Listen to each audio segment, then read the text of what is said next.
first year for projects to support coastal resilience and flood mitigation. I think we have an opportunity to do a lot of really positive infrastructure that recognizes Florida's unique circumstances, the fact that we are prone to severe weather events and flooding, and I think it's something that will prove to be historic. We also came down here to meet with a lot of stakeholders in the community to talk about some of the problems that we're seeing with the Army Corps in Lake Okeechobee. I toured it the other day and then ended up over in Martin County meeting with some folks as well. When I got elected governor, I went and met with President Trump even before I took office and told him that the way this lake is managed is causing problems. It caused a lot of problems in Southwest Florida in 2018, and it's caused problems in the East Coast as well in the past. And there needed to be an emphasis on keeping the lake at a more manageable level during the dry season so that when we did have the rainy season, you would not be needing to hopefully discharge any water, but certainly you could mitigate the problems with that. And you know what? In 2019 and 2020, by and large, those were very positive years compared to what we saw in 2018. Unfortunately, in December, the Army Corps announced that they were no longer going to be managing the lake like they did the previous 2 years. They were not going to be releasing as much water in the dry season, which Southwest Florida asked for water in the dry season. That's something that they need, and that's something that they want. But they were not going to be doing the releases when communities wanted it to the extent they did. They were going to keep the lake at a higher level. The problem with that is, we're now looking at the lake. There is algae in Lake Okeechobee. You have the lake level is about 2.5 feet higher than it was in recent years at this time. Now, we don't know what the weather's going to be like this summer. We don't know how much rain. We don't know any of that. But it's putting, I think, communities in more difficult positions because in Florida, we're always going to have to deal with water quality. It's just going to be something we're going to do. We've put huge amounts of money since I've become governor, and we're happy to do that. But when you're releasing massive quantities of water into these estuaries, I mean, man, you could have all the water quality components in the world, but just the sheer volume of that is going to create problems, particularly when you start talking about having algae. So we are obviously disappointed in that. I've told South Florida Water Management District, you release all that you can south. And they are doing that, and they're able to do a lot more than they were, in the last however many years. And they're going to continue to be able to do more as time goes on. And of course, the infrastructure projects that we have are going to be really good, and those are going to be coming online in the years ahead. In the meantime, managing this lake can be done in a way to minimize the harm. They're discussing right now, and they're going to this year the Army Corps will settle on the new regulation schedule. It's called LOSUM. And I met with a lot of the stakeholders here, and certainly my view from the state of Florida's perspective is the new LOSUM has to be done in a way that has balance, that understands that releases, particularly in the rainy season, can cause negative impacts on our coastal communities, and that we want the lake managed in a way that seeks to minimize that harm. Obviously, one of the things that the Corps is charged with is preventing flooding. And so that's fine. And we're not saying that should not be a concern.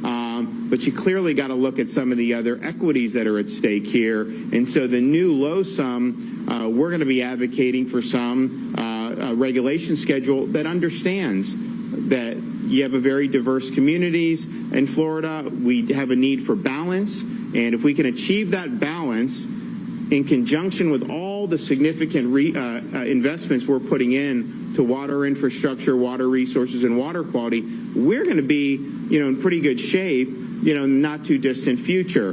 We liked what was done in 19 and 20, thanks to President Trump.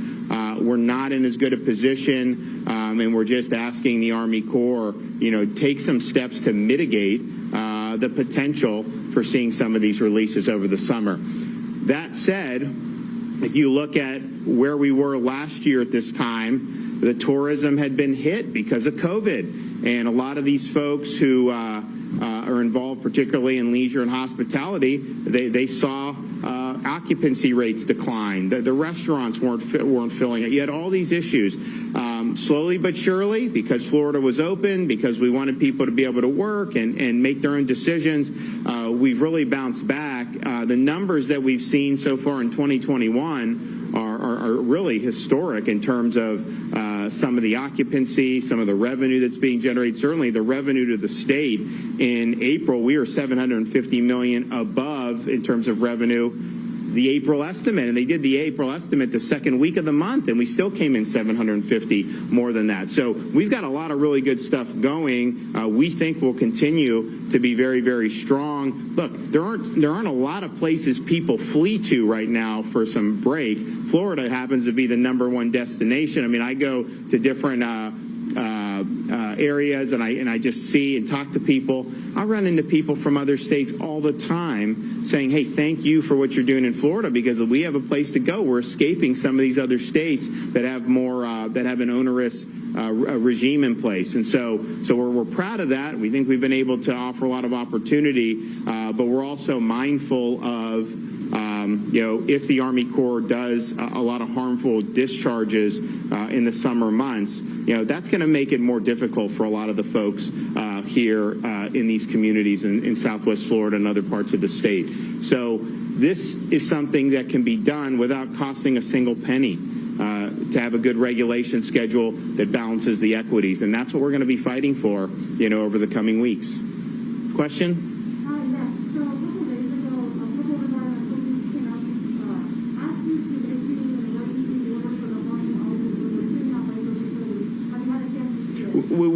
There's no need to do that. One, I think it would spook a lot of people. It would harm a lot of the folks in our community to do that. We have a lot of money at our disposal because of my efforts to fortify water resources and water qualities. We can deploy now innovative technologies to be able to treat some of the algae. Now, there's some when it cakes on, you got to do other things, but we have more tools at our disposal now. We have resources available. And we will not hesitate to deploy the resources as necessary. Yes. Michael Raimondi, NBC2. Been texting with conservancy groups today, and their fear is that something's going to be done when it's too late. Fish are lining our beaches and algae filling most of our waterways.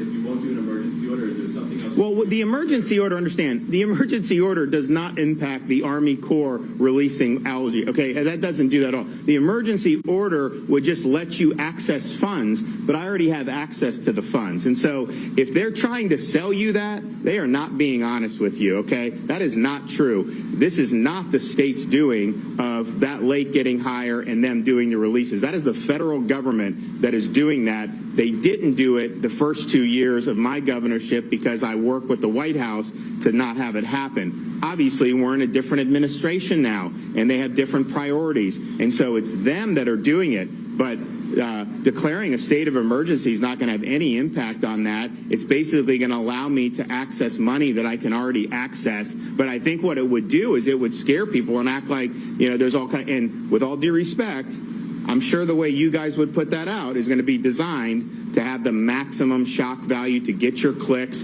to get your views, and it's at these people's expenses. So there's no substantive basis to do it. A lot of the folks I talked to said, please do not do that because they think it'll have a negative impact on our communities. But the state has resources because of our efforts, because of what the legislature's done. We're proud of having done that. That will not be able to countermand massive releases that the Army Corps does. It may be able to mitigate and help get some of the communities in a better posture. But if they're dumping massive amounts of water, and particularly the water with the algae, that is going to have an impact. And so that's the reason why we were so insistent on having this lake managed in a way that sought to avoid those harmful discharges. They were asking for more water in Southwest Florida in the dry part of the year, and they wouldn't fulfill that. They made the decision not to fulfill the full request, and the consequence of that is that the lake is higher now than I think it otherwise would be. Yes, sir. What can you do, and what kind of time frame do you have to change or alter that release schedule? It sounds like that's one of the biggest threats to the water quality in Southwest Florida. From you, what's the time frame? What can you do to change that? Well, they're going to do the LOSUM this year. Now, whether that would impact July, August, no. I mean, that's not going to. But what it will do is, I think, put us in a better posture in the future. So if you look at all the money we have, record funding we're getting, the progress we're making ahead of schedule on a lot of these projects, I mean, you look out a few years, you're going to have the Caloosahatchee Reservoir. That's going to be up and running. You're going to see some of these stormwater treatment. So we have a lot of great stuff going on, and that's why we were so concerned and went up to see President Trump in 2018, because getting us there by managing the lake in a way to mitigate really lets us get there. And not that you're never going to have any impacts. We're always going to deal with this. But I think deal with it in a way that could have avoided some of the issues. Now we're in a situation, look, we don't know what the summer's going to hold. We don't know how rainy it's going to be. We don't know what type of storms. We don't know that.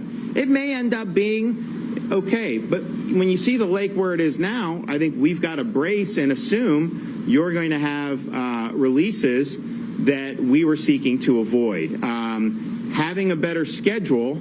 Look, the Army Corps, I mean, bless their heart. Look, it's a bureaucracy. I mean, this is just the way it is. It's not anything personal about anyone in it. It's a machine, and they go. So if we have a good regulation schedule, well, they will follow that if that's what it is. And so that's why it's important to be able to get that right. There's a lot of concern, I think, amongst the folks in Southwest Florida that their process to this point has been too opaque, that some of the models that they're talking about, they haven't really shown where they're getting this from. And, our view is we want the public, obviously, to have a lot of input. The state, we want to be able to have a regulation schedule that serves the state's interest. But so that will happen this year. But unfortunately, because of where we're at with the level of the lake now, even if you had the perfect regulation schedule, you're kind of at the mercy of what the Corps is going to do in the next few months. Governor,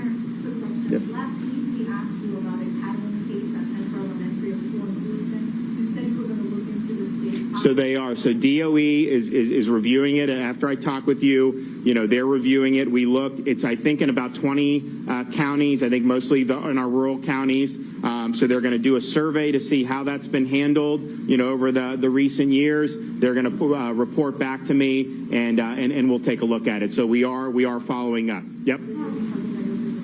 Okay, one more. Yes, ma'am. Is there anything that's being done as far as local facilities and entering local facilities and our local water sector? So the question about stuff entering Lake Okeechobee, some of the runoff, that is really tied in with the Department of Agriculture in terms of how they do best management practices and some of these other things. My view is we're happy to build the infrastructure and do some of the things we're doing. We're happy to invest in technologies to help with water quality. But, it would be good to mitigate and minimize some of the runoff that's going in. And look, some of these folks take a lot of effort to do a good job with the best management. Not everyone does that. And so obviously, that's something that's not under DEP's purview. That's a Department of Ag situation. But yeah, I mean, I would urge that to be done as efficiently as possible and take whatever opportunity you have to minimize the nutrients going into the lake. And there's still a lot of stuff in the lake. I mean, it's not like that's a panacea either, but I do think every little bit helps. Okay, I got to catch a flight, guys. I'll be back very soon. Thank you, Governor. Yeah, thanks, guys. You guys feel free to talk to them.